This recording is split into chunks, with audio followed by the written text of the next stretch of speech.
सुप्रभात बच्चों। श्री जी विद्यालय परिवार की ऑनलाइन कक्षा में आप सभी का स्वागत है। उम्मीद है आप सबका दिवाली का त्यौहार बहुत अच्छा मना होगा और थोड़ी थोड़ी पढ़ाई भी आप लोगों ने की होगी। बच्चों, आज हम संप्रदान कारक पढ़ेंगे। अभी तक हम कर्ता, कर्म, करण पढ़ चुके हैं।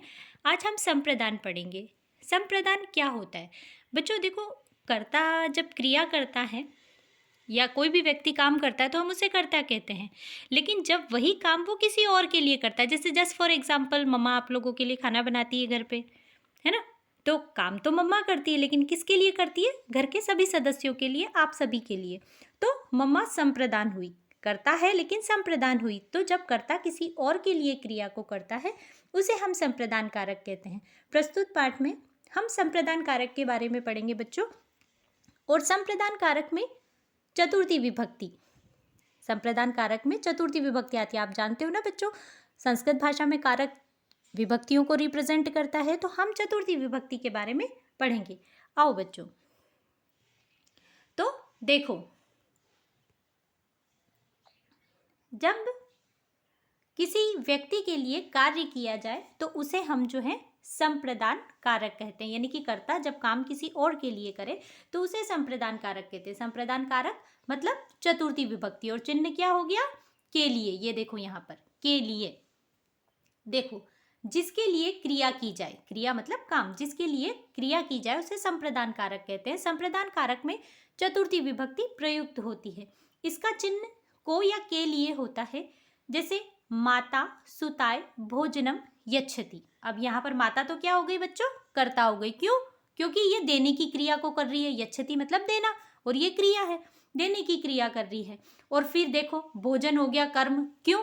क्योंकि इस क्रिया का प्रभाव किसके ऊपर आ रहा है? कर्म के ऊपर। लेकिन माता ये जो कुछ भी क्रिया कर्म के साथ कर रही है वो किसके लिए कर रही है? इस सुता के लिए। सुता का मतलब होता है बेटी, और इसमें देखो चतुर्थी विभक्ति लगी हुई है। सुता शब्द के अंदर फिर यही जुड़ा हुआ है ना? तो चतुर्थी विभक्ति है। तो जब कर्ता किसी और के लिए क्रिया को करता है उसे संप्रदान कारक कहते हैं। हिंदी अर्थ भी देखो बच्चों, माता बेटी के लिए खाना देती है या बेटी को खाना देती है ना? तो चतुर्थी विभक्ति होती है।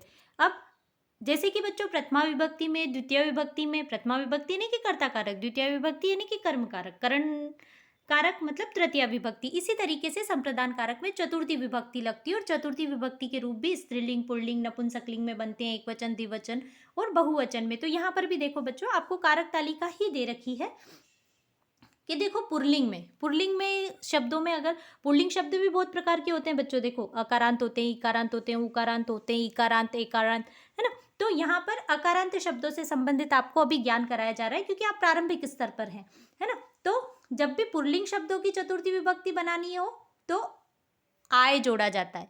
बालकाय, अश्वाय, गजाय, है ना? तो एक वचन का रूप बन जाता है। और हिंदी अर्थ क्या हो जाता है? बालक के लिए। और इसके साथ बच्चों देखो, आपको किम प्रश्नवाचक शब्द के रूप भी दिए जा रहे हैं, क्योंकि प्रश्न निर्माण से संबंधित प्रश्न का ज्ञान होना बहुत आवश्यक है, इसलिए किम शब्द के भी दिए दे रखे हैं। तो कस्मे रूप बना किम शब्द में चतुर्थी विभक्ति का, तो अर्थ हो गया किसके लिए, है ना? और बालक किसके लिए? एक वचन। फिर द्विवचन बनाने के लिए अभ्याम जोड़ा जाता है, तो बालकाभ्याम रूप बन गया, और इसमें हो गया काभ्याम।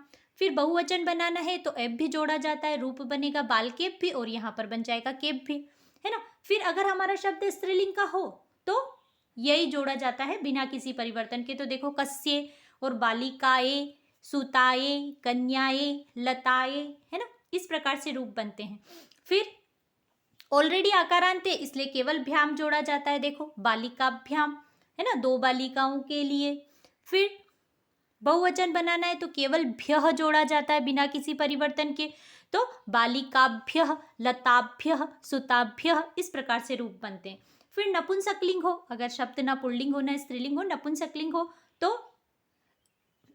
इसमें बच्चों तृतीय विभक्ति से रूप फिर पुल्लिंग के समान ही चलते हैं। तो देखो, कोई परिवर्तन नहीं है, शब्द नपुंसकलिंग का है, लेकिन रूप क्या जुड़ा हुआ है? आय, फलाय, पुस्तकाय, जलाय, वनाय, जो भी शब्द है उसके साथ। फिर फलाभ्याम, काभ्याम, केभ्य, फलेभ्य, है ना? तो इस प्रकार से जो है चतुर्थी विभक्ति में रूप बनते हैं। तो अब प्रस्तुत पाठ के अंदर जितने वाक्य दे रखे ना बच्चों, हम उनको इसी प्रकार से पढ़ेंगे। देखो, तृतीय विभक्ति से संबोधन तक पुल्लिंग और नपुंसकलिंग के रूप समान चलते हैं, अभी बताया बच्चों मैंने आपको, है ना। अब देखो फिर जलम कस्मे भवति, जलम मतलब जल, कस्मे मतलब किस लिए, या भवति मतलब होता है। जल किस लिए होता है, जलम जीवनाय भवति, जीवन के लिए होता है, जीवन जीने के लिए होता है। अगर हमको जीना है तो हमें पानी की आवश्यकता होती है। फिर वृक्षा कस्मे फलंती, वृक्षा मतलब पेड़, कस्मे मतलब किस लिए, फलंती मतलब फल देते हैं। तो वृक्षा परेभ्य फलंती, दूसरों के लिए देते हैं, पेड़ अपने फल तो स्वयं खाते नहीं है ना। चिकित्सकः केभ्य औषधम यच्छति, डॉक्टर किस लिए दवाई देता है, तो चिकित्सकः रुग्णेभ्य, रुग्णेभ्य मतलब रोगी, बीमार व्यक्ति, तो उसके लिए दवाई देता है ना। फिर नेक्स्ट पेज पे देखो बच्चों, गृहम कस्मे भवति, हम जो घर बनाते हैं वो किस लिए बनाते हैं, रहने के लिए, और वहां पे भी सुख के लिए, सुख प्राप्ति होती है हमें घर के ऊपर, है ना। तो ततः गृहम कस्मे भवति, घर किस लिए होता है, तो निवासाय सुखाय च भवति, वह रहने और सुख के लिए होता है। फिर देखो सैनिकाः देश रक्षायै सीमा गच्छन्ति, है ना। तो सैनिकाः मतलब बहुत सारे सैनिक, देश रक्षायै मतलब देश की रक्षा के लिए, चतुर्थी विभक्ति लगी हुई है। सीमा मतलब सीमा को, गच्छन्ति मतलब जाते हैं, बॉर्डर पे जाते हैं ना वो। फिर छात्रा पठनाय विद्यालयम गच्छन्ति, छात्र या विद्यार्थी पढ़ने के लिए स्कूल जाते हैं। आप सब स्कूल किस लिए आते हैं, पढ़ने के लिए ही आते हैं ना।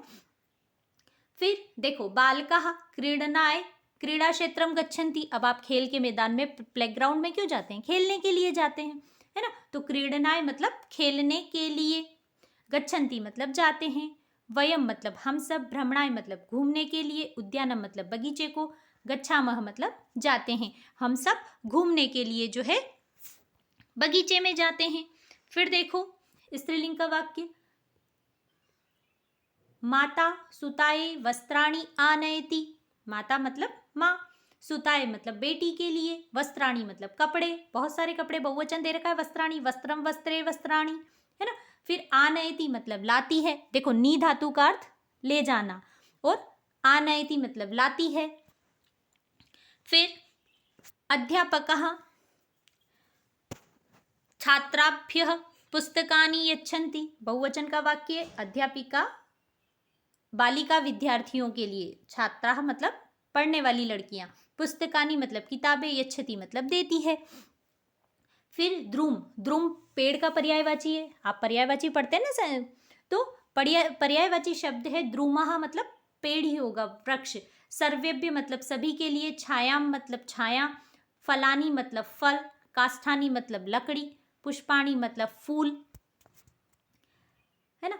तो द्रुमा सर्वेभ्य छायाम फलानी काष्ठानी पुष्पाणी च यच्छन्ति, जो पेड़ हैं वो सभी के लिए छाया, फल, लकड़ी, फूल देते हैं। वृक्षा परोपकाराय भवन्ति, पेड़ परोपकार करने के लिए होते, परोपकार मतलब दूसरों की भलाई, दूसरों की भलाई करने के लिए होते हैं। दानम पुण्याय भवति, और अगर आप दान करते हैं तो वो किसके लिए करते हैं, पुण्य प्राप्ति के लिए, कि भाई आपके जीवन में भी अच्छा हो, है ना।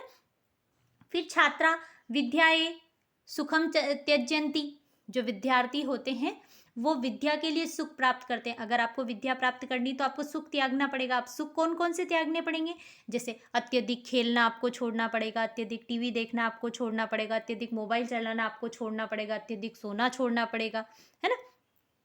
तो सुख को त्याग देते हैं, छोड़ देते हैं। शिवाय नमः, शिव के लिए नमस्कार है। गणेशाय नमः, गणेशाय अपि नमः, गणेश जी के लिए भी नमस्कार है। आचार्येभ्य नमः, आचार्य मतलब गुरुओं, गुरुओं को भी नमस्कार है। वृद्धा फलेभ्य इच्छन्ति, जो बूढ़े लोग हैं वो फल चाहते हैं। जनाः केभ्य कार्यालयं गच्छन्ति, लोग किसके लिए कार्यालय में जाते हैं, तो जनाः कार्येभ्य कार्यालयं गच्छन्ति, लोग काम करने के लिए कार्यालय में, ऑफिस में, गच्छन्ति मतलब जाते हैं। अब विशेष देखो बच्चों, उपपद विभक्ति अपन पढ़ते आ रहे हैं ना, उपपद का मतलब पास वाला शब्द। तो जब किसी विशेष पद के आगमन से कारक विभक्ति के सामान्य नियम बाधित हो जाते हैं और हम किसी नए शब्द विभक्ति का प्रयोग करते हैं तो वो उपपद विभक्ति कहलाती है। तो अब देखो चतुर्थी विभक्ति के लिए उपपद कौन सा है, दा, यच्छ, रुच, क्रुद्ध, स्वस्तिः, फिर नमः के योग में हमेशा चतुर्थी विभक्ति आती है पास वाले में। फिर क्यों या किस लिए के अर्थ में किमर्थम अवयव का प्रयोग किया जाता है। इसी के साथ बच्चों है ना अभ्यास प्रश्न जो है वो मैं आपको इसमें हल करके दे रही हूँ पीडीएफ के रूप में। आपको उसको पाठ्य पुस्तक में ही लिखना है और प्लस जो अनुवाद आएगा इसका वो आपको पीडीएफ से जो है अपनी उत्तर पुस्तिका में लिखना है। जैसे पहला प्रश्न बहुविकल्पीय, सही प्रश्नों के उत्तर पर चिन्ह लगाना है ना।